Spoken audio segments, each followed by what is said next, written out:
Good evening, everybody. Welcome to FMA Discussion, episode 401. And tonight's going to be more theme related. All these gentlemen have been on before. And we're going to be talking about EDC. What constitutes an EDC?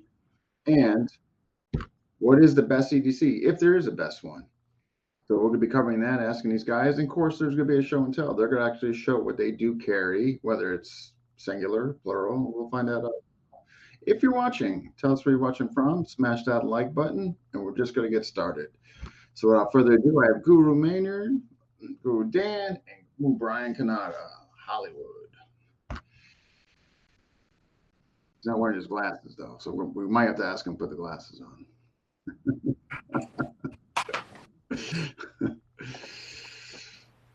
Yeah. All right. Hey, guys, welcome. Hey, Dean, how we doing? Good. I can't seem to hear anybody. So how's everybody doing? Hey, Dean, I can't hear you. Doing awesome, Dean. Hello? Guru, try, let me see here. Try taking the headphones. It's not gonna hear me. What am I doing? Send a message. Try taking headphones off. Let's see if that works. How about now?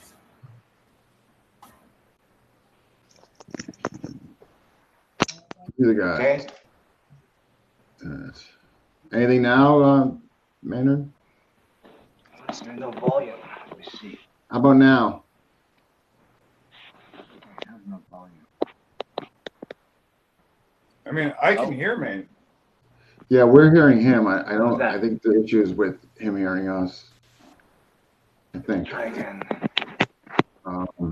But during the test run, he was. So that doesn't make sense. Huh?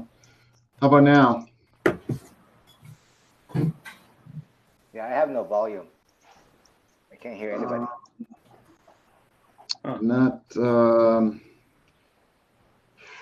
me see here. Try coming back in.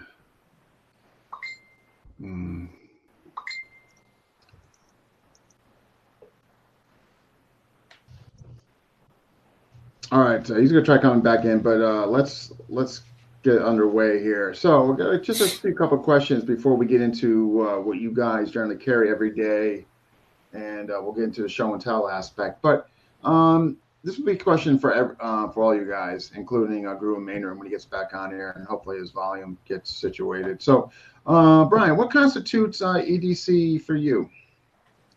Well, I'm not a member of the cult of EDC where people buy, $2,000 handmade fidget spinners and goofy stuff like that. I look at EDC as the stuff that I literally carry every day. Every day. My car keys, my bundle of keys. I carry that every day, everywhere I go. But it's not just my keys, because on there I have a bottle opener. I have one of those, push button things that became popular during COVID. So there are a bunch of tools on my key ring, but they've been pared down over the years to the things I actually use every day. My cell phone is part of my EDC. My wallet is part of my EDC. And a knife of some form factor is going to be part of my EDC. And that's going to change depending on legalities and, where I am, and also what I'm wearing. But all the knives have relatively certain things in common. But like I was talking with you earlier in the break, or before we started, I don't consider my handgun EDC, because there's a lot of times where I work on a federal facility, so I cannot bring that handgun even through the gate. It can't be in my car. So, that's not my EDC, because it's not every day. It's interesting that what you identify there is what you construe as your EDC. Things that I obviously have on me every day, just didn't construe as obviously you could do some of the car keys. I suppose you could take your phone and just, um, but and then we're going to go over here. I'm going to, of course, rotate the question so everybody gets the first crack at it. So, Guro Maynard, same question as I asked Brian is basically what constitutes an EDC for you? Well, EDC is something I would carry every day, so usually something utilitarian for me. And that's usually a knife, and now it's a flashlight. That's what I carry every day. Tactical flashlight? Like, Yeah, usually like something like this I carry every day. So now it's getting a lot lighter. I mean, gets dark later, so I don't get to use it as much. But this is actually, I think, the most important tool for me. I walk the dog a lot at night, and the flashlight actually is the one that saved my butt a few times, right? Because you just don't pull out a knife. This one has stopped a couple of guys from even trying anything. excellent. Yeah, I mean, really, I mean, and this is why I give my wife, I give my mom a tactical flashlight, Here you go, Christmas. because it's innocuous. You're not gonna get in trouble with it, right? Yeah. And the couple of times I actually used this thing, I made the bad guy sit down. Yeah. It blasts them so hard, they can't handle it, and they turn away. They can't. Yeah. They don't want to. I'm a fan. I got one. I'm a fan It's of safe. them. So, and then usually I work at a university, so EDC is something different different for work, different for when I'm out of work, different for when I'm walking the dog, different, different from when I'm hiking, up in the mountains where I can be more free to carry what I want. I live in LA, so I'm kind of limited to what I can carry openly, even that, right? And pocket knives are okay, but I never carry anything that looks tactical. I stay away from tactical looking knives as much as I can. Tactical. That's both you and Brian brought up interesting points. Brian brought up the point of different things that he has on him that one might not construe as, because when you think of EDC, it's very easy to think of knife and all that. You brought up an interesting thing that you're bringing different things based on the setting that you're going to be in and what you're doing. So that's interesting as well. Same question for you, Dan. What constitutes EDC for you? Okay. First, just to clarify, you introduced me as Guru Dan at the beginning. I don't have a guru rank in any FMA systems. We just throw out titles to whoever. So you want one? Well, I'll you one. I'm a guru in FMA discussion, I guess. I mean, Jesus, Brian's a Tuhan. But my answer, very similar to both of these gentlemen. Everyday carry, it varies. I can't really say I have an everyday because I work in a middle school. I'm an English teacher, so I'm definitely not carrying certain things into the school building. I have a couple things I carry with me pretty much everywhere else. And then if I am going out in the woods or, on certain occasions, I might carry a little something extra depending on where I'm going, who I'm with, what I'm wearing, that sort of a thing. If I feel that, there might be need for a little extra something beyond my everyday tools. And that's what, my everyday carry, I really do look at it as, the stuff that I truly have with me basically all day, every day outside of work. They're just tools. It's a pocket knife and a flashlight, stuff I've been carrying since I was a Boy Scout. Boy Scout Dan. Trooper Dan. No, good answer from all of you guys. What do you, again, the norm or the perception is, edge weapon. Let's start with Guro Maynard. You brought up an excellent point, how yours changes pending where you're going. So I think it's safe to say, is there a best EDC? How would you answer that? Is there a what? Is there a best EDC per se? Does that exist? A fat EDC? I bet the best. Is there a best EDC? I mean, does that even exist? In other words, is there okay, this is the ultimate EDC for me to have wherever I'm going? Does that even exist? I'm not understanding the question. I actually No. barely hear it. Okay. Can you, let me put my volume. Can you hear me better now? A little bit better. Okay. Yeah. So the question is there such a thing as the best EDC? In other words, regardless of what it is, if EDC? it's blunt or if it's edged or if The it's whatever. best EDC, I don't know. That's kind of hard. Lately, for me, I kind of started liking these. I don't know what you call these. These are rigger knives. You see this? Okay. So it's just basically a innocuous sheepfoot blade. Can you see that? See, Right there. Yes. You see it now. see the blade, right? Yeah. It's I can open boxes with it. It's not a big deal, right? Let's see if I can get the camera on, right? But on the other end of it, if I needed to use something, just like that. It's a Marlin spike. It's a Marlin Interesting. spike, Wow. right? Okay. So I'm kind of liking this because this is completely innocuous blade, right? But I Yeah. have a Marlin spike that locks at the end.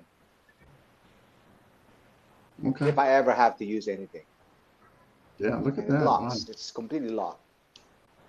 That is the first time I've ever seen something like that. So Wow. I'm kind of liking this setup right now, as far as something Yeah. I can carry legally. It's just a basic sheepfoot blade. Okay. It's a utilitarian thing for knots. Nice. But same question for you, Guru Brian. Is there such a thing as the best EDC, or I mean, is that even a worthy question? Well, I'm going to give the kind of out of the box answer on this. No, because the most primary EDC that you need is your wits. As much as we talk about situational awareness and paying attention, when you leave the house, when you're dealing with preparedness of any sort, and I hate to use the term, mindset is such an important thing. Mm. So you pick the tools that you're comfortable with using. You pick the tools you're comfortable with carrying that fit within, your jurisdictions. But the tools shouldn't be the thing you rely the most on. Your EDC should be present. The number one EDC should be presence of mind and paying attention to what's going on around you. Interesting. Yeah. Everything else is just, the software is the important thing. The hardware can be improvised. I like that. Yeah. Right. What's the strongest muscle? Right, the one between your skull. Dan, same question. I'd say the best EDC is the one that you need every day. It's going to be a little bit different for everybody depending on who they are, what they do for a living, where they live, what's legal, what intended uses they're carrying for, and potential threats where they live. If you're living, I've never been, for any extended time, but if you're living in Texas where you have to deal with like wild hogs and things like that, if you're out in the bush, that's a whole lot different than if you're hiking where I live, like in the Appalachian Mountains of Pennsylvania, where you have a totally different set of needs potentially for what you might have with you, versus just walking down the street to go to CVS and pick up medicine for one of my kids. Like a 10-minute walk down the street here is a different thing. So I'd say it really depends. It's contextual. I have my preferences for who I am and where I live, and the places I'm most likely to travel. Okay. Let's flip it around the order. Guru Brian, how much should legality and moral compass, like in other words, what are you willing to do? God forbid, like what are you willing to use? You might carry it with you, but what are you willing to do and all that? How is that value system, moral compass, and of course, legally defensible? All right, that's kind of a deep question. However, it's one I've put a lot of thought into. I really don't talk about it a lot, but once upon a time, shortly after I got out of the Army, I was a police officer. So this is something you think about a lot. how far are you willing to go? What are you willing to do? Mm-hmm. One of the things they really drilled into us in the academy is you have to have the mindset that you're going to go home at the end of the day. Mm-hmm. You're going to have to. It's better to see your children behind a glass plate or bars than it is for them to grow up without you completely. Yeah. So you do what you need to do to survive. When I was a soldier, we had rules of engagement. We had things that we could and could not do. But when things changed, when those rules of engagement no longer applied, then you did what you had to do to complete the mission. So morally, I have zero problem taking it to the extreme to defend myself, to defend my loved ones, to defend any innocent person. But ideally, that is like the furthest level you want to go. You want to do the minimum amount necessary to avoid the situation, to avoid the problem, to avoid the confrontation. You know, does that make sense? Oh, 100%. I mean, yeah, absolutely. Yeah.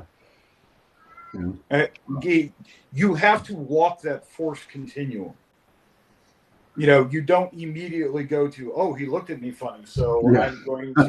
I'm going to stab him in the neck. No. Yeah.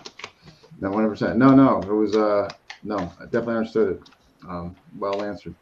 Let's swing around to you, Dan. Same question. All right, and that was how far. Yeah, in other words, what do you as far as legally defensible, your moral compass, your personal values, what are you willing to do regardless of the EDC that you have, Right. So the moral compass on that one, let me preface by saying, if I find myself in a situation where I need to draw a blade to defend myself, a whole lot of things have gone wrong. My avoidance has failed. My de-escalation has failed. For whatever reason, I'm unable to simply, run out of that situation. And the other person is presenting, what I would perceive at that point to be a threat where, lethal force is justified. That said, I have 4 little kids. If I'm out and about and some unavoidable situation arises, I'm not letting anything happen to them if I'm physically able to prevent it, So there isn't really a line I wouldn't cross to defend them. If it came to some other kind of situation where something was touching off in a parking lot or out in a public setting between 2 other people, I just get my family and I'm out of there. If it's a really clear-cut case of there's somebody who's clearly being victimized in a way where they're under threat of immediate, grievous bodily harm or death, there's always that good Samaritan instinct that kicks in and you want to jump in and help. But then there's also the legal repercussions of that. And at that point, I'd really that would be such a contextually based decision. Because if I was involved and I went in to aid someone and the situation went south, and I ended up incarcerated as a result, then I'm not there to raise my children. That's a negative outcome all the way. That's, something that should be avoided at all costs. My primary, mission, if you want to phrase it that way, is to be there for my wife and my kids, to raise them, and to see them come up. So I wouldn't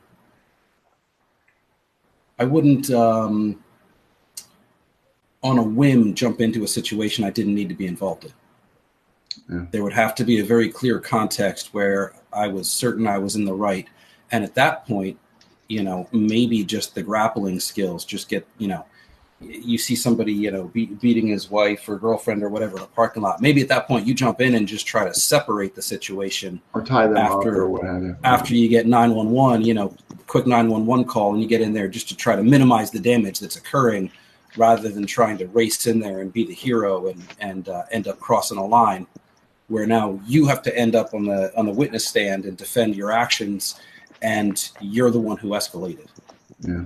You brought up such a good point, which changes everything, man. When you got loved ones around, that spectrum, just changes. And if you're not having a plan with your family, or you haven't done mock drills, you still, to me, I just think that's such a void. Especially when it comes to the family, not having like a plan or something like that, or even at least a discussion, like what they should do, God forbid, if something happened. I mean, to me, that is just paramount. That's just something that should just be done. Just like, knowing what to do in a fire in your house, you know what I mean? But the whole dynamic with that, loved ones, I mean, and that's when you're creating the egress for them, and stuff. Exactly. Your role switches at that point, and at the very least, you need to buy them the time to get away. Yeah, 100%. And we're going to get to some comments here, but same question for you, Guro Maynard. Well, I'm going home. That's my motto. that's I don't care. I'm going home. I'm not a hero. I don't go out and try to jump in on any kind of situation. But if everything goes south, I'm willing to do whatever it takes for me to be able to go home to my wife and my dog. Yeah. That's if everything else, all else has failed. I absolutely have no problem doing what I have to do to be able to go home safely to my family. Yeah. I don't think anybody would ever argue that. I mean, that's just, come on now. Of course, you try not to, escalate anything, de-escalate everything, all that stuff. I mean, everything goes completely south. My mindset is that I'm going to go home. I'm not the one who's going to lay there. That's just how it is. Of course, you do everything possible, to get away from the situation or not even be there in the first place. But for me, the bottom line is I'm going home. I've been in those kind of situations where I'm willing to do what it takes for me to go home. I think I told you a couple of different stories before about that kind of stuff, but I have no problem doing whatever it takes to go home. But I'm not, I've never been in trouble. I don't look for trouble. I stay away as much as possible. But right. From my experience in the past, I know how I am. That I know I will want to go home to my family. Yeah, right. If you avoid, what's that saying, Mark? Anyway, avoid stupid places, stupid people doing stupid things. Don't go stupid places with stupid people doing stupid things. I mean, you know what I mean? I mean, that's a big thing, right? I mean, I'm too old for that. No. Yeah, same here. I mean, my going out days are few and far between. You guys all brought up some good points, though. I mean, the whole thing, you got family members there, obviously the dynamic change in there, the mindset too, that you're going home. And also the mindset too is like, what Guro Bryan was bringing up. I mean, man, your best EDC is what's between up in here, between your ears. I mean, your brain. Are you trying to do everything you can to de-escalate that? Are you just whipping this thing out? You're putting your hands up and you know what I mean? But having that forethought of like, okay, what can I do here to, like, obviously an ambush, contextually totally different. You're just going to have to react and do the best you can, But we got some folks saying, hi, here we got Eric O'Brien, Brett Reese, Frank, Kurt from Alaska, Noah, and Mike. Mike Raymond has mentioned something. A lot depends on your skill set. Let's talk about that, because I think that's true. Like, depending on your skill set, that's probably going to gravitate towards what you're inclined to carry. I mean, right? So let's switch. Let's go back to you first, Guro Maynard. So your skill set, right? I mean, certainly you're not going to carry something that you're not skilled at, right? Or like for me carrying a handgun, I don't have a license in Connecticut. B, other than BB gun, that's all I shot. So I'd be pretty useless with a handgun. Hey, Dean, when you're down here, my skill set has been my verbal shoot. judo. For number one, it's my verbal judo. How do I make them back down without even throwing a fist? So so let's talk about skill set. Like, can you really de-escalate? Can you really make somebody back down, but just by you talking, or just by your posture? You know, I had a couple an incident a long time ago. It was like a traffic incident where, a bunch of guys I was in Chinatown, and these guys like, okay, pull over. Okay, all right, I'll pull over. And then I thought, like, oh, two guys. I'll kick their butts. And then I get out of my car, and then three more guys come out of the back door. So I'm thinking like, okay, 5 against 1. And the first thing I had to do was figure out how to intimidate the leader, because it's gonna be 5 against 1. It's gonna be bad. So for me, it's like the way I de-escalate, or I just completely intimidate them by just how I look, at my posture. That's the skill set I usually rely on. Not the knife fighting, not the fist fighting. That comes in completely second. Yeah, that being assertive and right, you know what I mean? Yeah. Yeah, I had another incident with a guy who kicked my door. He's on a motorcycle, and I came out, and he acted like he had a gun. He said he's gonna pull a gun, and I just walked up to him, and I said, "Do it, pull that sucker, pull it." And then I kept getting closer and closer to him, and then he just ended up opening his hands up, saying, "Oh, it's only a cell phone. I'm not doing anything." I'm like, yeah.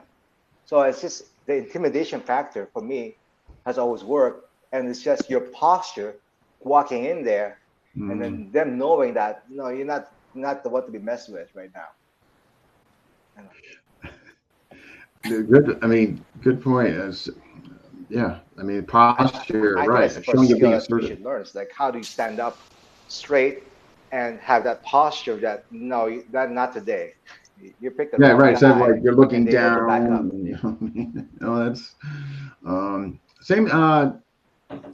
Guro Bryan, same question. I mean, like what Mike Raymond brought up. Depending your skill set, right? Yeah, I'd say absolutely depending on your skill set. What can you do? I mean, if you can be like, in every friend group, there's always that one friend that can say the most outrageous stuff, and nobody even blinks an eye at it, and they do it with charm and aplomb, and they get away with it. But if I were to say it, because like I'm this gruff tattooed biker dude, they'd be like, "Oh, he's a butthead or whatever." Yeah. So it's because honestly. And it's one of the reasons I'm in IT work is people skills are, not really where I am. There's a lot of stuff I'm good at, but, negotiating people is not one of them. So, what can you bring to the table? What are your skills? What are you capable of? That's going to determine what you can do. And that goes for anything. Yeah, no, 100%. Here, guys, check this count out for it. This is all you guys need to do. You just tell them that you know Dean Franco and automatic de-escalation. I'm part of the Franco Mafia. I know Dean. I'm part of FMA discussion. All bets are off. I'm sorry. I have a certificate from GM Poggi. Leave me alone.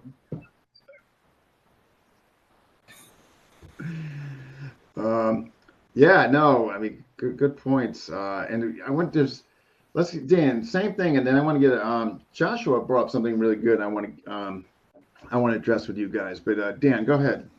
Sure. As far as your skill set, obviously you need to pressure test what you do and what you carry. Otherwise, you don't actually know what that skill set is. You don't know if you're an asset or a liability at that point, because if you've never actually tried to pull off what you're trying to pull off under pressure, you don't know if you can do it. Right. So I think a lot of that honesty about your skill set is having trusted training partners that are willing to come at you and push you to that edge where, you're pushing to failure. If you're not pushing, if you're winning 100% of the drills or sparring matches that you're doing in training, then you're not doing it right. Why would you pressure test? I don't know. It just seems like a good idea, and it's a lot of fun. So why would you experience failures?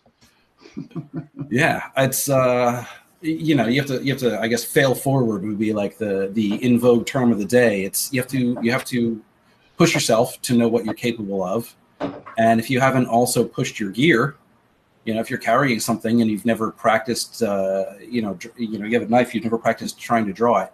While someone's, even just have your buddy come over and just slap you in the head a bunch of times and see if you can have, enough cover while you're accessing something.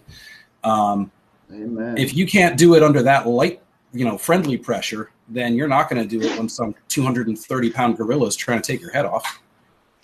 Yeah, drawing under pressure to me, that's again, that's one of those staple. Whatever you're carrying, that's one of those staple things you do, right? I mean, I assume anyhow. But, one of the things I do with my students is we'll put on an old motorcycle helmet. Yeah. And then we'll get everybody that's around, and what we'll do is we'll just slap them in the head. Open palm strikes, just rattling that brain pan inside that helmet while they try to access their weapon. It's a very enlightening exercise for I love it. A lot of people. Here, I'm going to read this to you guys. I put it on the screen before. Here, I'll put it on again. But and this is kind of what in reference to what Dan mentioned, and this is from Joshua. Also, today's digital world means everything on video, whether cameras or somebody's actually filming you from an iPhone, which means one must be a lot more careful regarding local laws of self-defense or playing into it. And I think this is an excellent point. Like, again, depending on where your state, I mean, if you're in Lowe's parking lot because somebody called your name and you're escalating it when everybody's filming, it's probably not the smartest thing. It's going to be on YouTube in an hour. But knowing the laws and all that. So what do you guys think about Joshua's comment here? Guro Maynard. Absolutely. With cameras all over the place, that's the first thing you got to check. You got to think about winning 3 fights. The easiest fight to win is the physical fight, right? That's you're trained. That's the easiest fight to win. But what you have to deal with is the social fight. How you look like on camera, how you look like in the media, how you look like in front of other people, right? So you have to be aware of the social fight. The physical fight, I mean, really, in my experience, most people can't fight. Most people that you will meet out there cannot even throw a punch. A straight punch, right? Yeah. Even if they say, "Oh, I'm trained," it doesn't matter. Most of them cannot fight. Most of them don't put in the amount of time it takes to really know how to fight. So the physical fight is not really what the problem is. The problem is the social fight, and if God forbid you do something drastic, and then you have to deal with the psychological fight, the psychological aspect of what you've done, right? So, I always think about those 3 fights. Whenever you're into anything, is that, can I win the physical fight? Yeah, this guy's drunk. This guy is on drugs. He won't be able to. There's no point, right? Unless you get pushed. Then you have to make it look like you're completely innocent. You have to have innocence. You have to be innocent, and yet you're just protecting yourself. So the social fight is what I look at, and then the psychological fight, whether or not I can live with what I've done or what I'm going to do. Yeah, your moral compass. Yeah, I totally agree with you. I tell my students all the time, man. I go, if you're on Lowe's parking lot and you are, doing something when you can run around car till the cavalry comes, or you can duck away. I go, because today everybody filming. I go, you better be in the right, as opposed to somebody breaks in your house, you're the last means before they go upstairs and do something terrible to your family. Well, and then obviously context there being significantly different. But I much agree with you, Guro Maynard. That was excellent. Same. Guro Bryan, same thing based on Joshua's comment there. I have a little bit of a different viewpoint on that, but they end up amounting to the same thing. One of the things that yes, you should be aware that everything you do is likely going to be recorded. You should be aware that you have to have the three fights, as Guro Maynard put it. You have the physical fight, the legal fight, and then carrying the weight the rest of your life for what you have done. Yeah. And let me be perfectly honest here. I'm no operator. I'm no, stone cold killer, nothing like that. But there was a fight, a childhood fight that I had that stands out in my mind.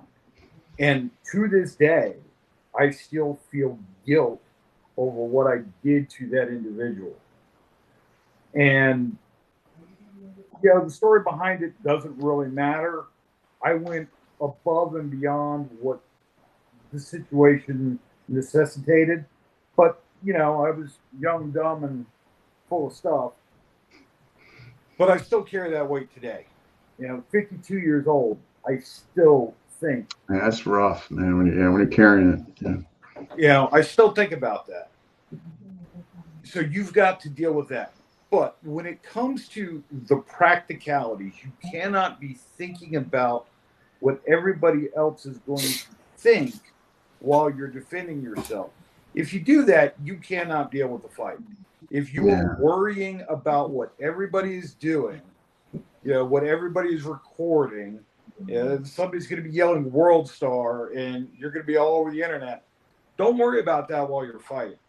The biggest thing you need to do, that you need to understand, is number one, if you have to defend yourself, do not talk to the police. Shut your mouth. Get a lawyer. They will take care of it for you. Yeah. Understand that right away.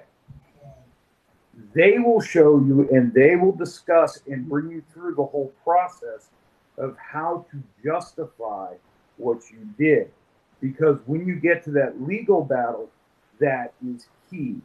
Can you explain what you did in such a way that a reasonable person would think that you performed a reasonable action? Now, I'm talking about here in the United States. Anywhere else, I don't live there, and I'm not a lawyer. But understand that. So be aware that, yes, you will be recorded. But the solution to that is when you do what you have to do, get arrested, don't fight the cops, don't say, well, don't fight the cops. Comply, and contact a lawyer. And then they will, if you get a decent one, guide you through the rest of it. Yeah.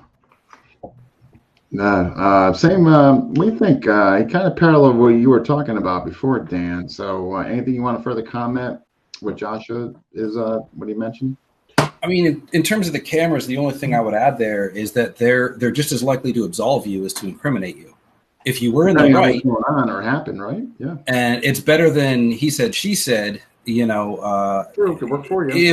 If it shows that you were clearly acting within the bounds of the law in defense of yourself or the immediate harm of someone else. That being said, that's what the lawyers are for. Yeah, like on both sides, to spin that footage and to spin everything you said and did to make you look like you were either within or outside the bounds of the law. So, avoidance is always the best option. Barring that, you just try to respond proportionately and not say or do anything on that little adrenaline rush that's going to kick in there. That's, going to make you look one way or the other. Like Brian said, that's what the lawyer's for. That's why you pay them a lot of money. Yeah, right, 100%. And like you said, it could work for you. Brian Rodriguez, if you're still watching, I want you to look at Kurt's comment, and I want you to put right what I tell you. It's very similar. If you're still watching. All right, here's another comment, too, before we get into the show and tell that, again, kind of going back to smartest organ, the one between your ears. And it's right here from Mike Raymond. I'll post it again. Mike's coming out with some blockbusters tonight. Yes, he is. who will be on next week. All right. So Awesome. you better be able to recognize social and asocial violence. So, Guro Bryan, you want to take a first crack at it? He is 100% correct. And to put that into a little easier, more easy to understand framework, social violence is dominance display. You insulted somebody, you stepped on somebody's toe. They don't really want to fight. They are the cat puffing up its fur, trying to look big to the pit bull. That's, they're trying to bluff their way out of the situation. That's the start of social violence. It goes a little further when we look at Will Smith and Chris Rock. That was a very good example of social and cultural violence. And that can go on to that's an entire show in and of itself. The asocial violence, excuse me, is the predator, is the one that is looking to ambush you, or the complete psychopath. So being able to recognize the difference can absolutely affect how you handle it. If you're in a situation where, here's an anecdote. Good friend of mine, mechanic. This is an example of social violence. Had a young guy in the shop who was constantly talking and talking and talking. Insults, belittling, and everything. And my friend told him, if you open your mouth one more time, I'm going to knock you on your ass. Well, naturally, the young man did. And my friend, being a very old school variety, said, see, now you screwed up. You've made me have to do this. And then he stepped forward and proceeded to beat the tar out of the young man. That's social violence. He was not trying to...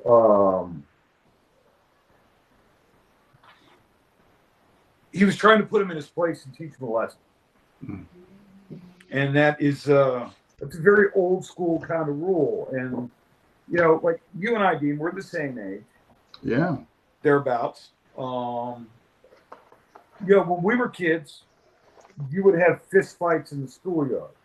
Correct. That was social violence. Those were dominance games.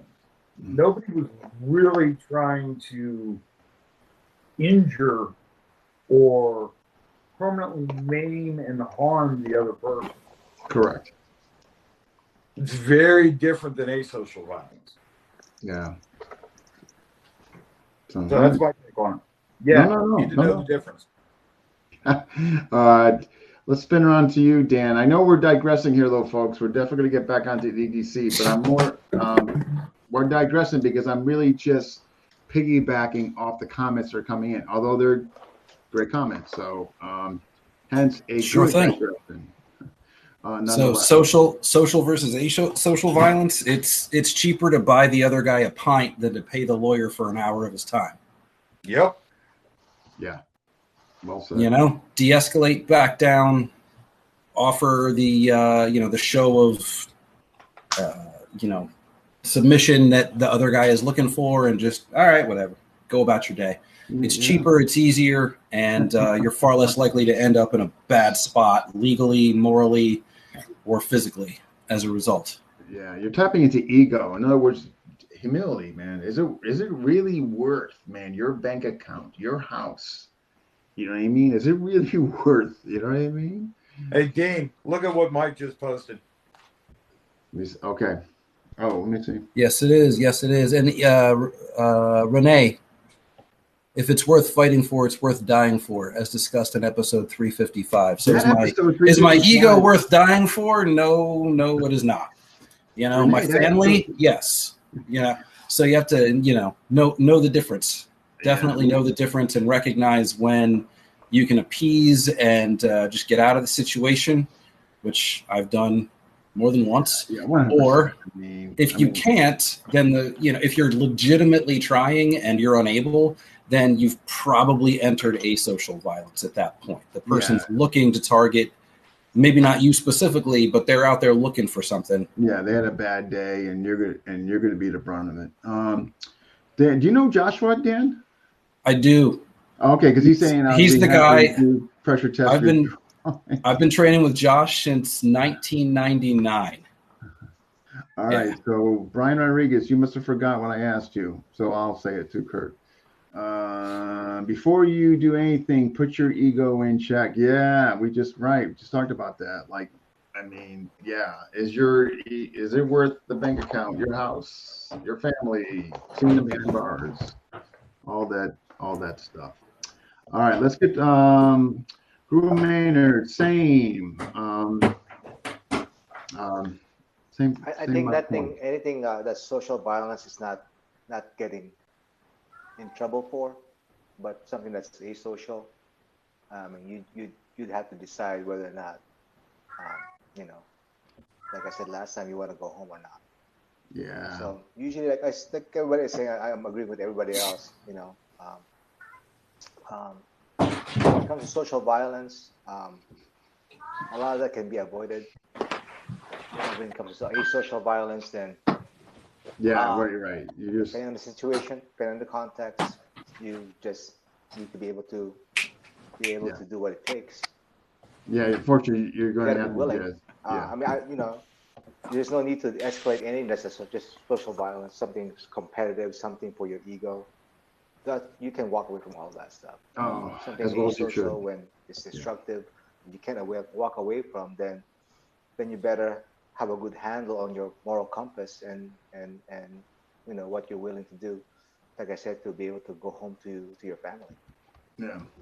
Great here. So because I want to get back on the EDC, but although this has been great stuff. Kurt, ambushes, emotional escalation. Do you suggest training from the mindset of a criminal with violence? Yes, absolutely, Kurt. Two systems that do that, Piper and Medusa, kind of ambush, attacks and all that. And I think those systems address that very well, even though both look at from the defensive perspective and that. But hence why I have taken those two systems to understand better the whole mindset of being ambushed. The idea being so you can be better understand. Yeah, absolutely. That's why I train those systems. I mean, just to get that whole predatory mindset. Yeah. Not that it's going to make me 100% prone, but just want to make sure I'm not missing anything else. Kurt, Renee, if it's worth fighting for, it's worth dying for, as discussed in episode 355. That must have been some great episode. 355. Episode 355 was Renee's episode. So it was I think it went over 2 hours, right, Renee?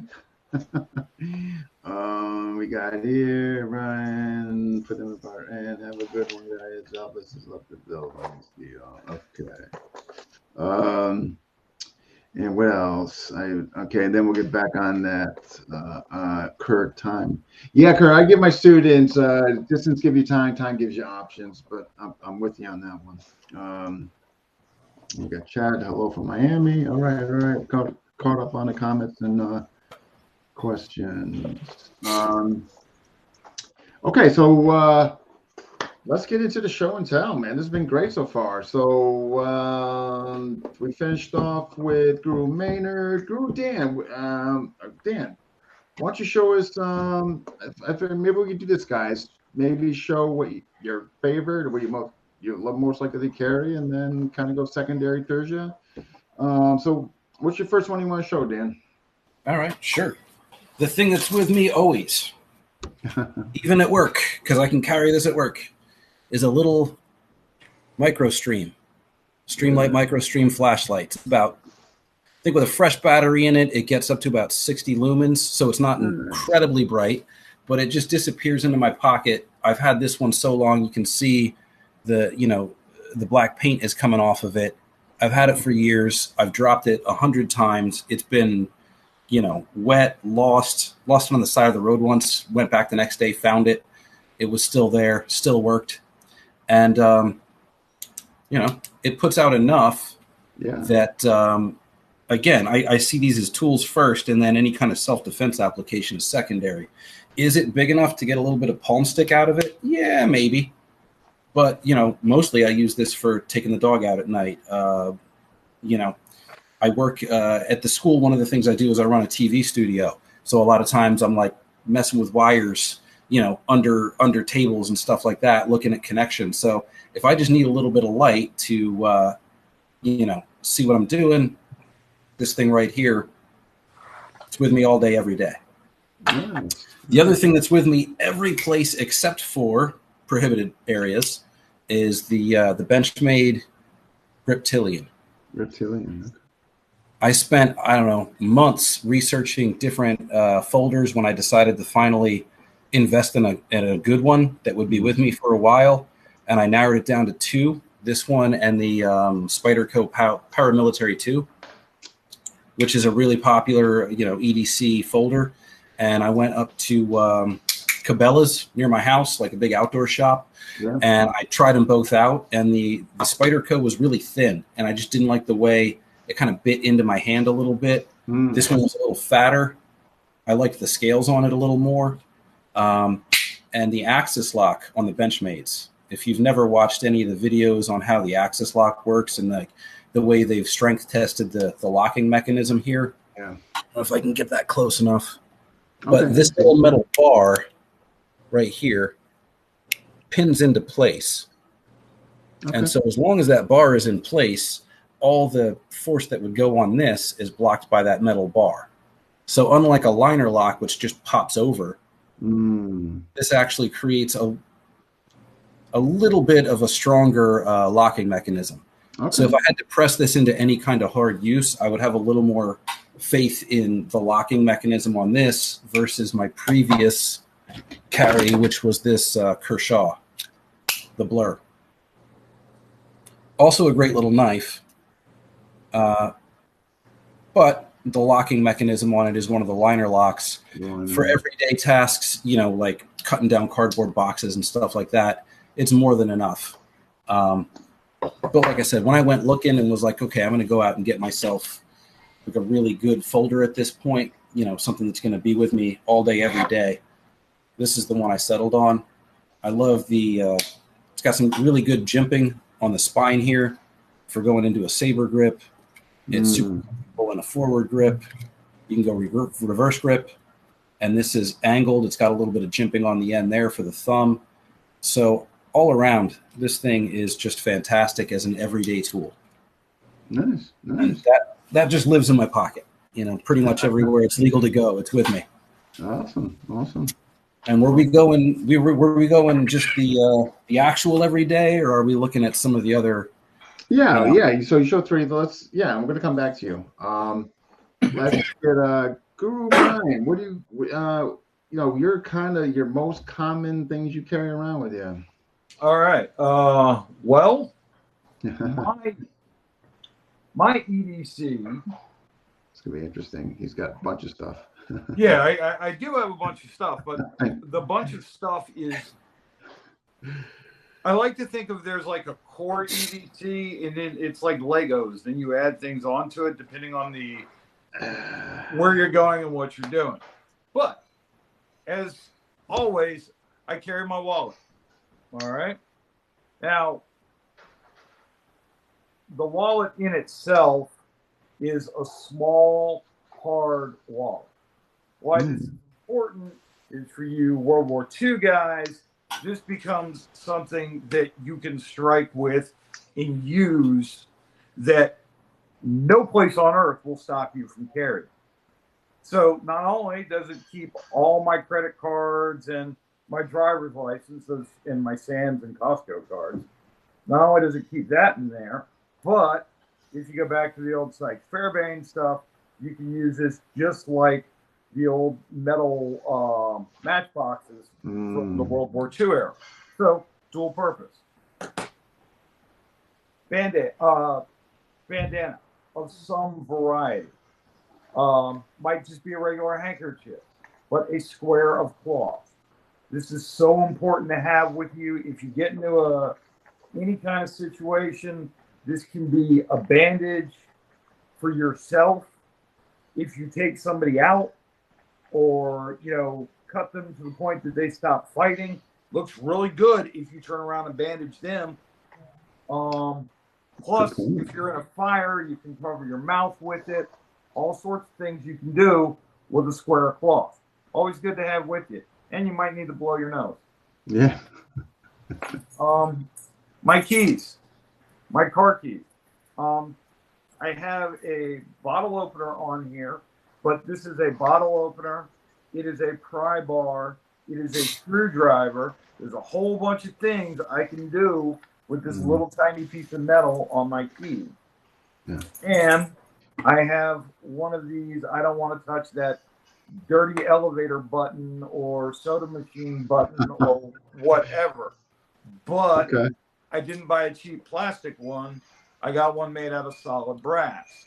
So if this is in my hand, I'm not a real big fan of flailing keys. Yeah, a lot of that is BS. But old school street trick was to put a 12-ounce fishing lead weight on your keychain and hit somebody with that. So, this little bit right here is actually a weight on my keys. Okay. I carry one of Comtech's stingers. Let me see It's that. not a set of brass knuckles. It's legal in every jurisdiction. And if I punch you with this in the ribs, it's going to break them. Look at that. Can I see that again? Can I see that up closer? Where'd you get that? Basically a high impact plastic version of the apache thorn that the French criminals carried. And it's not brass knuckles. It is technically classified as a massage tool. Yeah, pressure point activator. I've never seen that before. Wow. Yeah, they're available on Jim Keating's website, and they're like dirt cheap. And then I carry a knife. That knife is going to depend on what I'm wearing and what the jurisdiction is that I'm carrying. Like, I work on a nuclear reservation, so we're a federal facility. We are only allowed to carry knives of a certain blade length. Normally, when I go to work, I carry a cold steel tough light because it's a cheap $20 knife that holds a razor sharp edge, has a back lock, and is awesome in this grip right here. So, not that anybody where I work is going to go psychopathic, but I definitely have something when I stop at the gas station for drinks or whatever on my way home. As of late, this has kind of fallen out of my rotation, and I've been carrying one of Bram Frank's Desenguts because I have become quite enamored with this knife design and how it functions.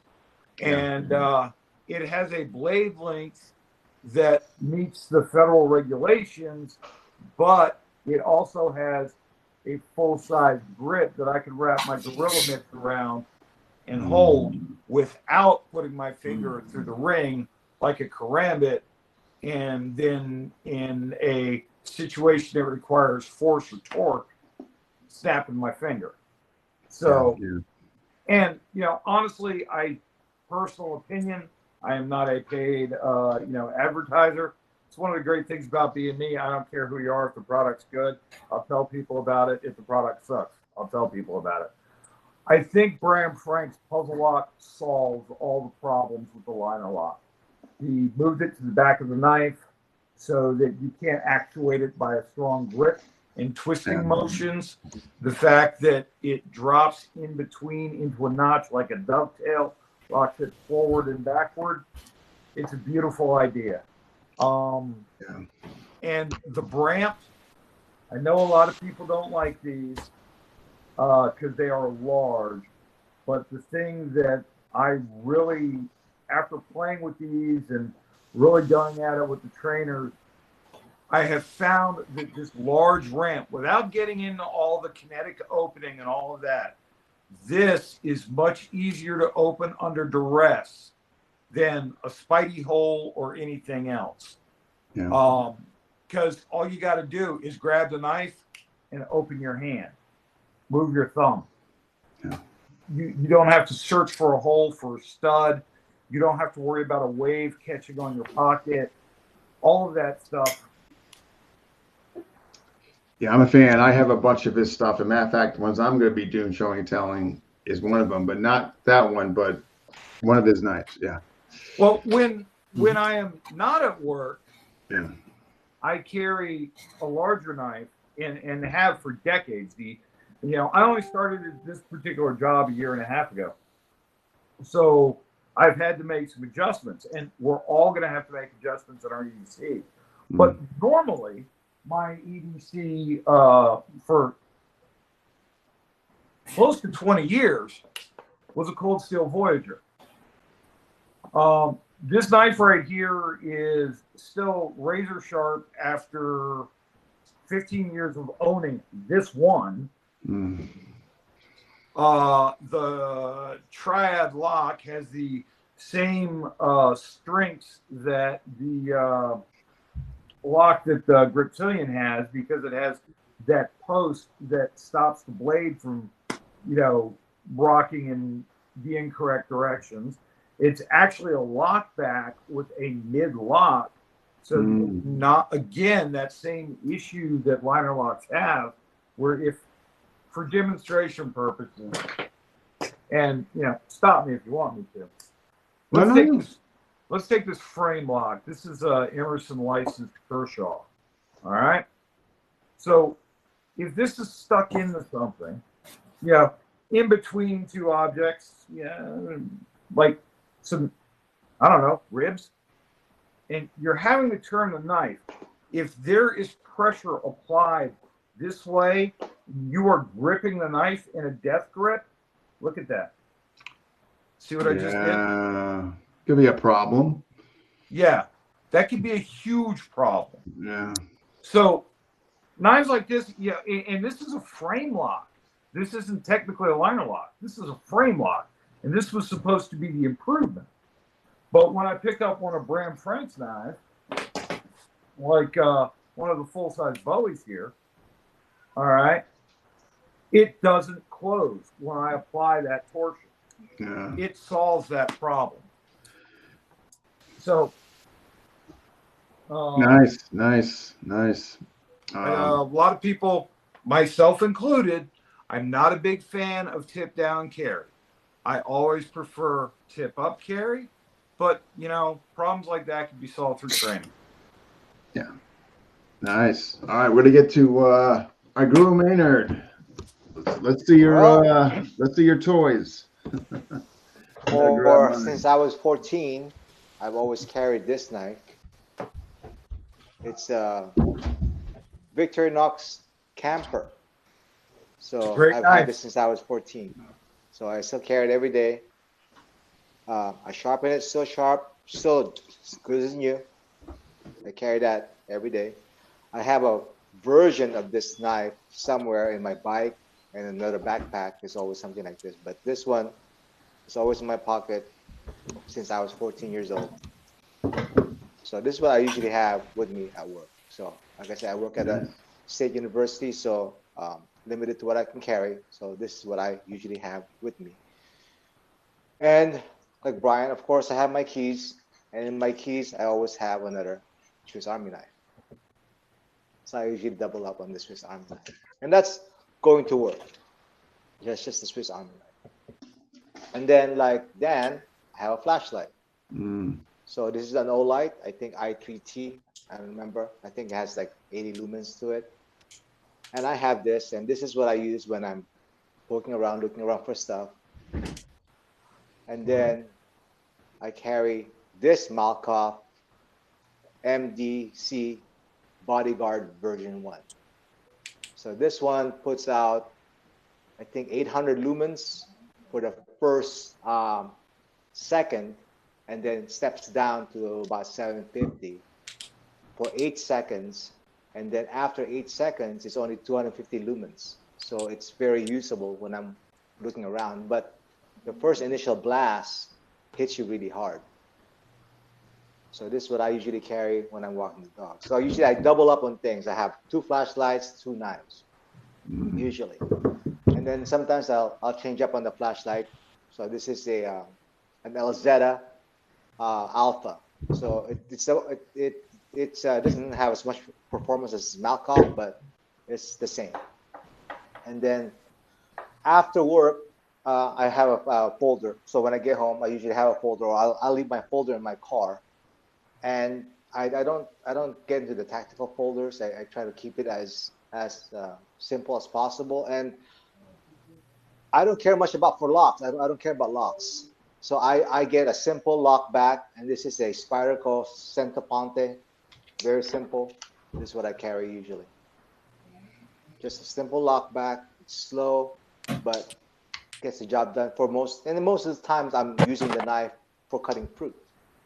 Right? So I might have a pocket knife, and then the other knife that I usually carry is this Spyderco. I like Spydercos, so this is a Spyderco Watu. I just like the design. Nice. And it's a compression lock, so it's also a strong lock. And then if I'm not carrying a folder, so I'll usually carry a folder and a fixed. So I might carry one of these too. And then I'll have a fixed. And lately, the past maybe a month or so, I've been carrying this a lot outside of work. This is the Elvia. I forget who made them, but this is the Elvia. So it's kind of a reverse grip on it. So it's actually a fruit knife. It's about 2.5 inches of blade. So it's perfectly legal because I have it in a fanny pack sticking out like this. So I can carry it openly because the blade is so short. Okay. Right. And then it's really a fruit knife, but I mean, if you've seen like some tests on, materials on it, it's pretty devastating. And it does that reverse grip. But I really like it as a fruit knife. Nice. Cutting an apple. So I really like this knife a lot lately. Sweet. And then if I'm not carrying this, my absolute favorite fixed blade is this little bitty thing from Jim Bensinger. Okay. I use this knife more than any knife I've ever owned. I've cut everything with it. I've done carpets. I've done drywall. I've cut everything with it. I shave with it sometimes. It gets really razor sharp. I love this knife. This is my favorite actual EDC knife, other than my old Swiss Army knife, right? This is the one that I usually depend on for cutting anything. I cut meat, I cut vegetable. This is the one that was always with me. And it's such a useful shape, Yeah, it's just a utility knife, right? And I mean, it's for self-defense. It's there. The way I think it's a one-off from Jim. I sent him an old blade from the Philippines, and he sent me this.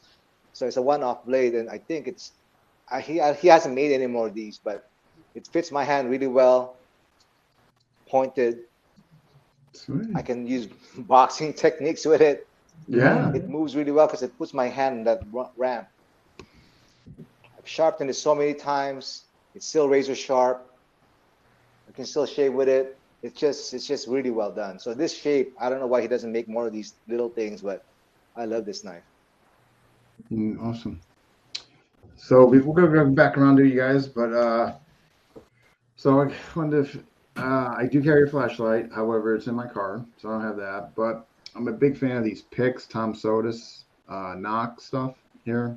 You can kind of carry in your belt loop, pull it out, it's ready to go. You can go through airports. You could say you use it for your bunions on your feet. You know what I mean? As far as I'm with Guro Bryan, I love this. I love brands. They're heavy. They're substance. I can use it. I love the ramp. You know, you can use it to hit the end there, coming to that kind of that nice point. Again, the whole locking mechanism. You know, I'm a fan of Bram's, knife. I have the bigger one here. I don't have his fixed ones, but I have a bunch of his folders. The fixed ones are just as good. Yeah, I believe it. But I'm a fan. Again, using the ramp and all that, and I like the weight. Like I want something with weight and substance. I'm a fan of that. This one I've had for years, the Emerson Commander. It comes to that nice drop point. I love it. It's a big, beefy knife. Again, durable, weighted. If I don't get out on time and I need to use it as a blunt, it's got this nice end there. So I like knives that have something at the end if I have to hit with it. And so those are kind of, besides the flashlight, kind of my go-tos, if you will. I have a bunch of others, but these two, I just, again, like that weighted aspect, of stuff. Dan, you got anything else? I do want to get one comment. Fixer, no, we're actually doing this an episode next week on this fix versus folder and all that. So tune in for that. That's actually be with Mike Raymond and somebody else. But Dan, anything else you? Yeah, sure. So one of the reasons I was excited about doing this episode is like, you talk to like every gun guy has a box of holsters because they have to go through like a dozen or so before they find the one that's actually comfortable and does what they need it to do. And I feel like every knife guy has that box of knives and it's like, okay, this is the one I actually like. And here's all the crap I went through to find that one. So hopefully this episode helps a few people kind of narrow down some options or gives them some ideas. So I'm going to attempt to do that now with some of the stuff that I've purchased over the years. The K-Bar TDI, if you guys are familiar with that one. I love this little thing. I don't know if I am. Can I see it up close? Yeah, sure. It's TDI is the Tactical Defense Institute. I forget the designer of this one, but it's it's got a heck of a curve on it, and it was built essentially as like a backup weapon for police. You put this on the vest somewhere, and if somebody goes for a gun grab, you're able to get this, and it's very intuitive because it's got such a forward angle on it. Got it. What I hate about this thing is the sheath. It's terrible because it's built for a duty belt. It's not built for a civilian belt or anything, even like a gun belt that you would wear that's got like a stiffer, mold to it. It's just not great. They do make some aftermarket sheaths for it, like this one here, which I paid for, an extra $35 or whatever it was. And this one's a little bit of a step up, but the soft loops didn't really hold on it. The snaps weren't very good. Okay. So what I do know is that K-Bar has since come out with, they call it the K-Bar TDI Investigator. It's got a slightly smaller handle on it and a sheath that's built more for clipping into a belt. Okay. And I feel like this would kind of be the perfect size for, if I'm cutting down boxes, using it as an actual, tool, perfect. But I like the way it locks into the grip. And has a little bit of jimping on the spine there. If I had to use it for any kind of self-defense purposes, I feel like that grip is also very, very secure. So I may one day spring for the that TDI Investigator. I really like the knife. I really hate the sheath. That's my big criticism of that one. I want to graduate to a fixed blade. I've always had folders, and I want to talk to Mike Raymond and even Brian, anybody, but what they recommend that's not too cumbersome to kind of carry it, where you know what I mean? But I need to go into the fixed land, I'm looking for the Goldilocks small fixed blade knife. I want it to be, I actually wrote down some criteria before the show here. It's got to be affordable, because if it's something that's like I'm going into a venue where I can't carry it, I need to be able to ditch it and not be out, hundreds of dollars. So it's got to be affordable. It has to be concealable. If I can't conceal it, I'm not going to carry it. It has to be comfortable, which means the sheath has to be good. It has to be a well thought out, well designed sheath, or I'm just not going to put it on when I walk out the door.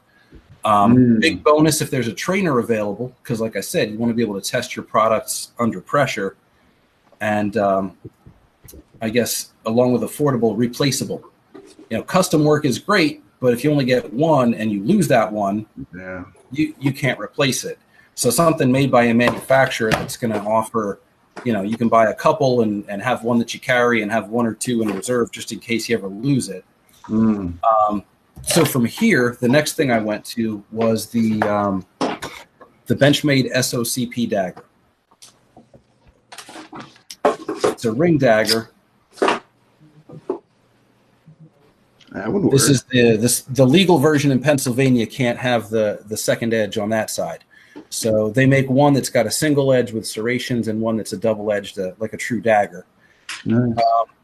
This one, super concealable.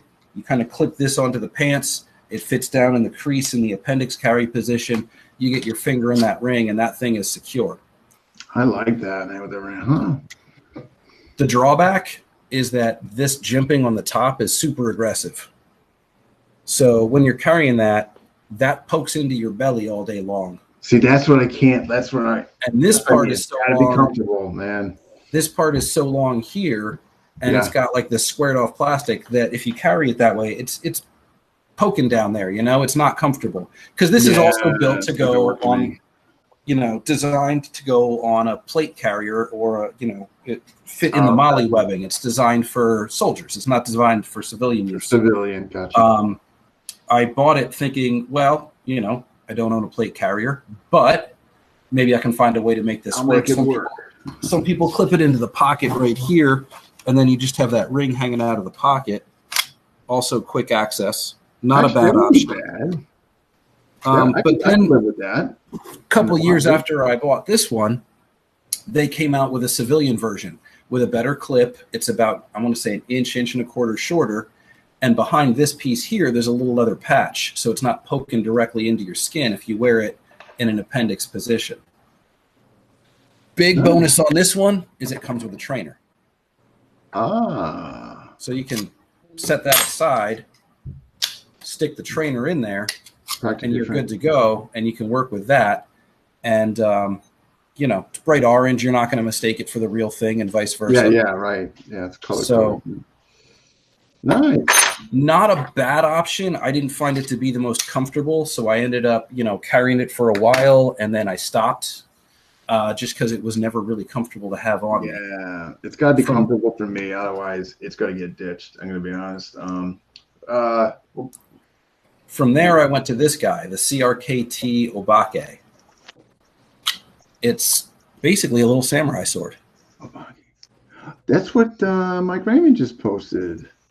And what I love about this one is the static line carry, right? You put that through the belt loop, like so, and you wrap this around the blade, and the line holds it on. And you just tuck it and go. And it is the most comfortable EDC fixed blade I have found. Oh my God, I'm sold. It's comfortable and you just pull. If I have it on this side and I want to move it over, just switch it over to this side. Tuck it in on that side. It's great. I can get it right hand, left hand, forward grip. If it's over here and I want to get it forward grip, I can pull it this way and it's right there. It is a wonderful little carry blade. I mean, the only real drawback to this one. That, man. Yeah. Yeah. The only drawback, I think there's two drawbacks to this. One is, if you draw it and you use it, this is what the jury's looking at. It's basically a prison shiv. You know what I mean? It's hard to argue the design of this has any utilitarian function. I was cutting paper. And so it looks pretty aggressive. That's the one drawback. The second drawback is there's no trainer available. They don't make a trainer for this one, so you can't practice with it using something very, very similar to what you carry. One other drawback I found, having worked with this a while, is sometimes when you go to draw, this finger will slide up over the end of the sheath there. And when you pull, you're grabbing blade. So you have to be really careful with the draw on this thing. I have found my preference is for that reverse grip, because I'll put the thumb on there, and that ensures that my hand isn't slipping up over the blade on the draw. Mike Raymond makes trainers for those. Oh, that's fantastic. Definitely message me. I'd be interested for sure. Yeah, same here, because it looks like I might be grabbing that fella. But let's go on to, and we're going to come back around. Guro Bryan, got a few more toys for us? Oh, sure. Well, and then come on, guys. You know me. I've got a ton of toys. I figured as much.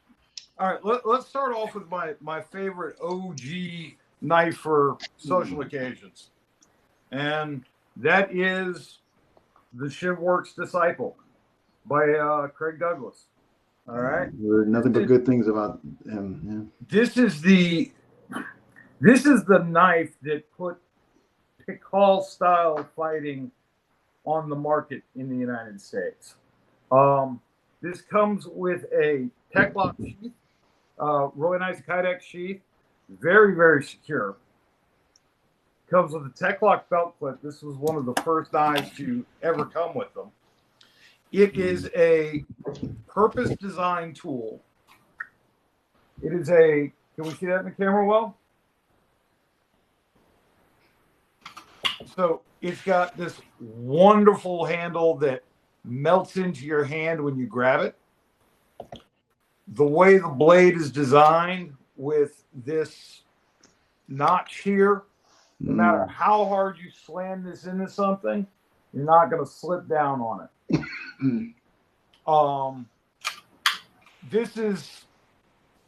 These are amazing. There are now much cheaper versions, because these were originally semi-customs made by Trace Rinaldi.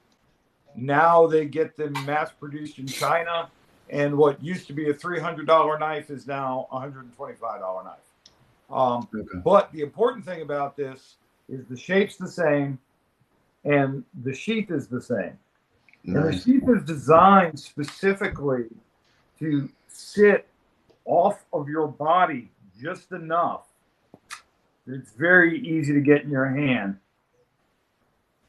with a short amount of practice and be able to apply it. It's also designed so that you can carry it horizontally or vertically or at an angle, depending on how you set up the Tech-Lock. Now, that's if you want to spend a lot of money, or even a medium bit amount of money. If you don't want to spend a lot of money and you want something that meets that comfortable fixed blade disposable package, a Victorinox fruit knife and a pocket clip Kydex sheath from Engines of Mayhem. What's the only thing I don't like about this sheath is that it is a pain in the butt to get the knife back into it. But if you're getting the knife back into it, you know, sheathing your knife should take time. But what's really nice about this, and I'm going to stand up and move this camera a little bit and demonstrate. Sure. Much like the wave on most pocket knives, like let's say this Spyderco waved Endura, that opens the knife. The hook on this fixed blade sheath hooks into my jeans pocket. Look at that. All right, with no problem. And again, this is a you can order a complete set of knife, sheath, and trainer from Engines of Mayhem. Engines of Mayhem. Okay. Yes, Phil Elmore of the Martialist, that website. Okay. It's a little side hustle he's got going on. He's got a lot of cool little things like this. The next one that is really, really cool for all sorts of reasons is basically the same idea. It's a fruit knife in a Kydex sheath, but what's nice about this is it's only a $5 knife that you can get at Harbor Freight. and it's ceramic. All right. So you do the math on that. That's and Harbor Freight, you said? Yeah, for $5. Jesus. Yeah. And it's got a good size handle. It is more comfortable edge forward, but you're going to be using this thing in a point driven methodology anyway. So, you're looking at popping that in there, not worrying about slashing or any of that stuff. Yeah, right. 100%. And this little setup was put together by a friend of mine as a gift, but this is something that you could easily put together, and it's set up so that you can do static line if you wish, or you can just thumb off the sheath and get it out of there and get to work. So, and there's a if you ever talk to Jim Keating or ever get him on here, I know we're still trying. He calls it the Mexican philosophy of knives, in that a knife is something in a defensive standpoint that you intend to stick somebody with 20 or 30 times and then throw away. So to them, in context, a $5 gas station knife is perfect. Makes sense. Yeah, right. Yeah, it's not something. It's not like my, ShivWorks Disciple, which I probably honestly shouldn't carry anymore because it's a first production run. Oh, right. But I love it, and I trust it, and I've carried it for years. So, and the one thing that we haven't talked about that hasn't really entered into this whole thing is impact weapons. I love impact weapons. To quote Terry Trahan, it's a lot easier to turn out the lights than it is to drain the pipes. Yeah. And, everything especially as Filipino martial artists, and in this case, we're looking very broadly. Yeah. But, something like this cable sap here is perfectly adaptable to everything we do. Right. Without any special training. And believe it or not, in a lot of jurisdictions, this is legal. Yeah, I believe it. Okay. And, this thing right here, this one was actually made for me by a friend of mine. But if you look on my YouTube channel, I did some testing with this thing. And, this smashes coconuts with just a little flick of the wrist. Wow. Think about that. That's like, what else if it's smashing coconuts? What do you? Yeah. Forensic pathologists use coconuts specifically to test wound profiles because it reacts similarly enough to how the human skull reacts to edge weapons, blunt weapons, and that sort of thing. And they can take something and hit a coconut and compare it to a skull and go, yeah, this was the same weapon. So I like to use coconuts if I want to see if, take a sword and see if I can cut somebody's head in half. So we're going to get Guro Maynard. If we're going to go around, what other toys do you I don't have that much other knives that I usually carry. Sometimes carry, not everyday carry. I really like this one. It's called the Short Bladed Rockeye by Les George. It's made by ProTech, and the reason why I like it is I can get a trainer for it. So ProTech, the ProTech factory is fairly close to me, so you can go there. I can go there and actually get a trainer for this. So it's also less than 3 inches, so it's completely legal to carry on my belt. And I like using pull the dot snaps for my carry. I don't use tech locks usually because it's easier to get in and out of my belt with my pull the dots. So there was a question on fixed or Yeah, we're covering that folder. next week. I like them both. I just Yeah. like Dan. I like to have a knife that I can get a trainer for. I think that's important. So I think my other folder that I like is usually the Spyderco Endura because you can get a trainer for it. Okay. And that's one of the things I really love about, just to jump on that, is the Bram Frank stuff. Is Yeah. all his knives come with, well, They come with a trainer. Order a compatible I gotta trainer. get one of his. I gotta get one of his knives. I really like his knives too. If you like weight, I haven't jumped on that yeah, wagon Maynard, yet. if you like I really like weight, that he has a trainer. if you like They're weight, less coming at expensive the than a end, Spyderco. Yeah. And then I have, and I don't carry this. I really like this, but I don't want to carry it because it's gonna be illegal for me. And this is the Fred Perrin. I just really like the design of it from Is Spyderco. that the Street Bowie? Is that the Perrin Yeah. Street Bowie? But Yeah, it was the first issue though, so it Yeah, has that's the a beautiful has a knife. micarta handle. So I Hmm. think the first issue when it was made. Now it has the plastic handles. Look at that. Yeah, that's a gorgeous knife. And then the last thing, I have the same one with the plastic handles. That's Right. This is the Street Beat. I'm not sure if you have the Beat or the Street Beat, Bowie, that's but it. That's the one. yeah, this Look at is a that. And great then little one. I love it. my latest toy is this one from Jim Bensinger. So I just had to have it. It's just beautiful. I only carry it when I'm out in the woods with my dogs. So that's when I take this one with me. Look at that. Wow. This is a good utility shape, but it's got that wicked clip on it too. So Yes. I really like Jim's knives. So do I. I'm a big fan. That's about it. And and this is the last one. This he made this for me also. It's one of his Natchez Bowie. This is what I use for camping usually. Yeah, that's when I a go out in the beautiful woods. knife. So this is from Jim Nice. also. And I just carry it in my belt with a little stud. So when I'm out in the woods, usually when I'm hiking, for like a day or camping with my dog or whatever, this is what I usually carry out in the woods. Nice.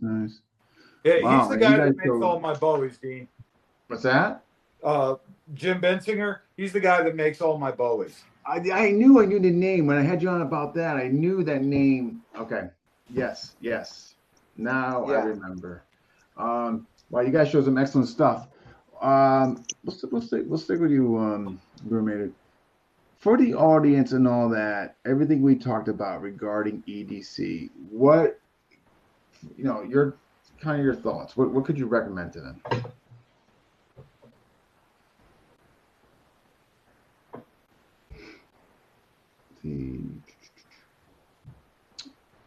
So there, Guru. What was the question? Oh, I'm sorry. Kind of final thoughts for the audience that's watching all that. What recommendation or based on anything we talked about for folks regarding EDC or carrying EDC? You know what? I don't have one, just because I have so many of the Spydercos already. But usually when friends ask me what knife I should recommend for them, I usually recommend the Spyderco Delica, and that's because it also comes with a trainer. You can also buy a trainer for that. So the Delica, it's about the same shape as this Endura, except smaller. So and it comes with a trainer, and if you want to train, they can buy the trainer also. But it's I've had this for years. This has traveled with me everywhere around the world, and Yeah, Delica's been around. it's still good. So I usually recommend a cheaper Spyderco, usually a Delica. You can get it for less than $80. The Enduros. Yeah, Delica, Endura. If you want a little bit longer, the Endura. I think if I were gonna do it again, I just get a Delica. I just don't want to get a Delica now because I already have an Endura and I have a whole bunch of other knives. But I would recommend for somebody just an everyday good knife, just cutting things, cutting boxes, opening mails, cutting fruit. I think a Delica is actually one of the best bets as far as carrying knife, and it's inexpensive. It's less than $80. It was, I think, maybe a few years back. It was only about $50. Oh my God! I remember the Enduros. You could pick them up for $40. Now Yeah, they're back then, yeah. I think this was $60 when I picked them up a long time ago. Now they're about 120. crazy. Yeah, I would recommend a Delica, and all. Yeah. Always a good Swiss Army knife. You can never. Can't go wrong with it. Matter of fact, do I still have my own? Hold on here. I do. God. I still got my Swiss Army. This thing is from the 70s. Wow. This is from the 70s, man. I'm telling you. Yeah. That's obviously a keeper. Yeah, for sure. Yeah, I mean, here's right here. This is, Delica. Yeah. That's the one. Mm-hmm. This one has the, shaded there, whatever you call it there. The name is escaping me now. But they kind of, I don't know, the special color, I guess, supposed to be. And you can also customize them. Yeah, you can do. I mean, Spyderco's come such a long. The police special. Just, yeah. Yeah. This used to be my favorite, but the locking mechanism is screwed. I wouldn't trust it in combat. It's just, forget what they. But used to love this knife, but it's. Look, I had one of those, the Veely. The Veely. I loved it. I had one of those just like that. I lost it. I know, but look, if you guys could probably hear it, it's just I wouldn't trust this thing, so it stays in the box. You know what I mean? It's and then lastly the good old Endura. You know what I mean? We all had one of those, right? Or still have one. Yeah, I mean, Dean, my if I'm going out and I'm dressing, I'm wearing slacks, not blue jeans. Yeah. A waved Endura is my carry knife. There you go. Number one, I love the fact that it's more of a bayonet-shaped blade than the regular Endura, which, with that Spyderco hump. Yeah. I love the fact that you can open it even without using a wave. It's got a solid lock. It's pointy. It's sharp. It's light, so it won't pull my pants all out of line and look like I'm carrying something. No, they are light. That is nice. I mean, if there's one drawback on the Bram, and I love Brams because of the weight, but man, when you're carrying something when you got one of those things, man. I may have mentioned this to you before, and this is just a little aside, but where the pocket clip is positioned, okay, it's perfect for Piper. Oh, no kidding, huh?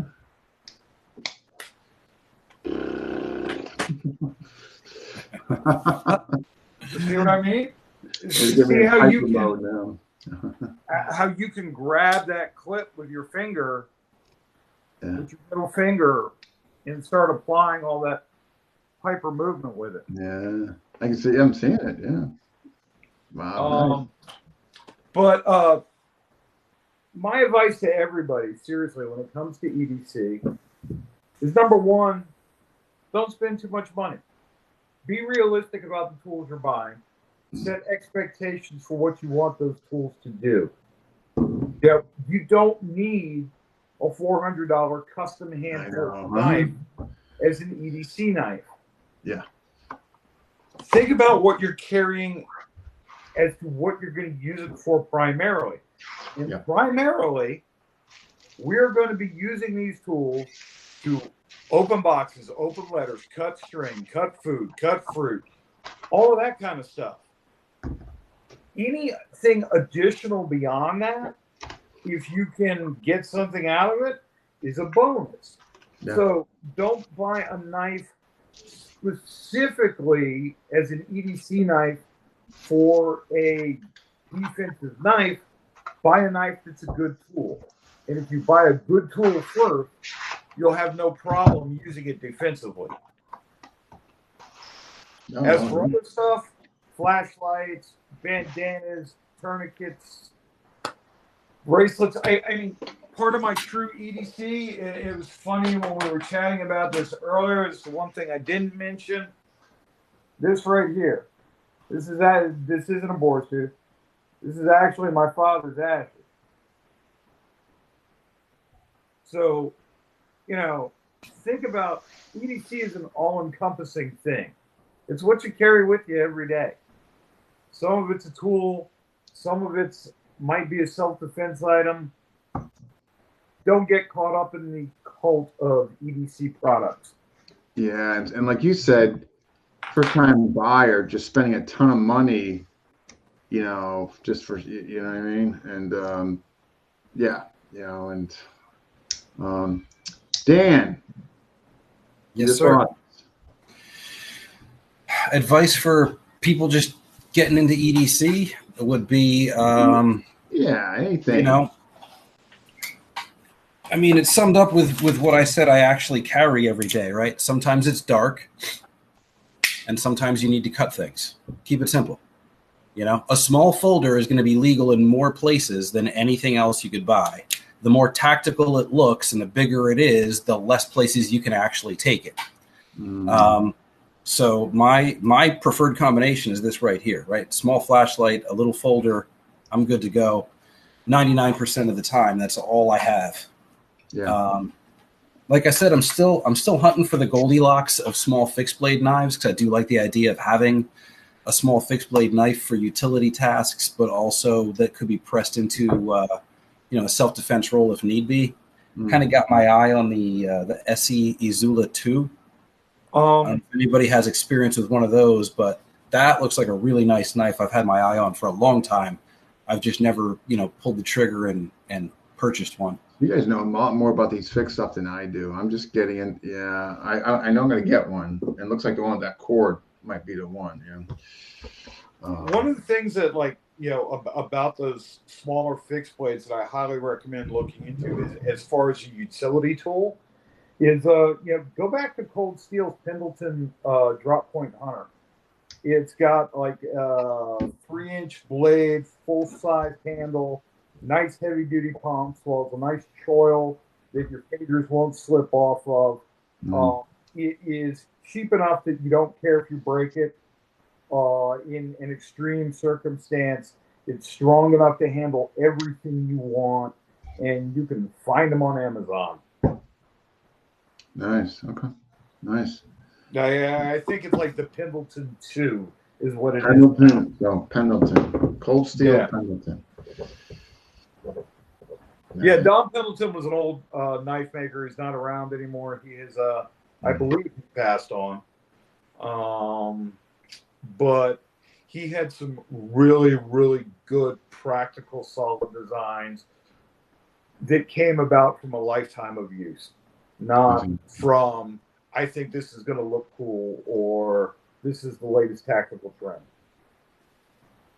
Awesome. Well, guys, this has been enjoyable. I appreciate you guys coming on and doing this. I know I didn't give you guys extremely a lot of notice, but I just thought it was good for folks, just cover EDC, and you guys did incredibly well. So I appreciate you guys doing this. That was a lot of fun, Dean. Thanks for having us on. And I loved hearing all the other guys' opinions. And one thing for the audience to take away, these are our opinions. Do the work, develop your own opinions, find what's comfortable for you, find what works for you. Yeah, right, exactly. I mean, but yeah, I love these theme shows. You can kind of really target it on something, and you get the right people, man. They can be really enjoyable, like tonight with you guys. And so, but again, guys, I don't want find another reason why I get you guys back on again about something. It is ED is an important topic. Well, ED or STDD? I mean, what is he? Which one is it, Renee? Did you leave that? Do they still, Brian? Do they still make the Disciple? I'm not sure they still. Yes, actually, you can go to warriorpoetsociety.com. Warrior Poet has them. Okay. Yes, Warrior Poet carries them. They carry both it's the new run. It's the Chinese model. But it's almost only like $150, something like that. You know, not like the originals, which were, I think when I bought mine, it was $275. That's the number that seems to stand out in my mind, was $275. Yeah, I remember they were fairly pricey when they first came out. Yeah, for what they were. But honestly, like when I'm a big fan of what Craig does, because Craig gets beyond all of the systems and all of that, and he gets down to, this is practical. And when I first held that knife in my hand, there was a moment of, yeah, this is a tool meant to do a very specific job, and it was designed to do that job perfectly. It is my favorite knife for social occasions. All right, guys. Again, awesome. All But right. yeah, Thank you. no, I appreciate it. You guys take care, and I'm sure again you guys will be on. I pretty much know you guys will be on again. So, but all right, you guys, enjoy. All right. Bye-bye. Thanks, Take Dean. care. We'll talk to you soon. Absolutely. See you Everybody have guys. a good evening.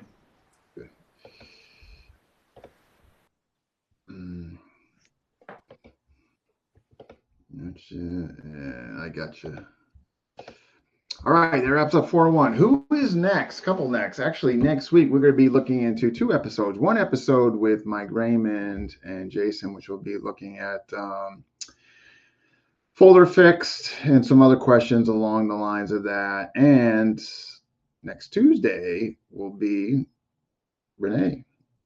Yes, can't wait. Along with Datu Tim Hartman, we're going to be talking about blunt versus edge and legality, which is better. You know what I mean? And that should be interesting. Moral compass, all that stuff will come into play. Which is better to carry? I don't have the answer, and I certainly wouldn't advocate to anybody what they one or the other. So I think this is going to be highly individualized, but really also legally, I think it's going to obviously govern your decision too on that. What's allowed in your state or province or country, right? Yes, but at any rate, so I hope to be, I guess, we give everybody a chance, Adam, unless you're just incredibly toxic. Please do with the whoopee cushion. We will embrace that. Absolutely. But all right, folks, at any rate, so those are next week. I'm going to try to get another one in. I'm basically filling in for Tom. He's in the Philippines. So what was supposed to be a break for me, reducing my role in FMA, was happening, and it was kind of nice. But then Tom is in the Philippines, so somebody's got to do something. So when he gets back, I'm hoping to reduce my role again. I'm hoping. Yes, the whoopee cushions. It is again. Absolutely. But anyway, folks, thanks to those who tuned in. That was a great job those guys did in their presentation of EDC. And at any rate, I'll definitely be posting next week's, but again, I'm going to try to get somebody else before the weekend or weekend's over. And you guys, of course, will see it posted. All right. I will see you guys hopefully soon. Take care.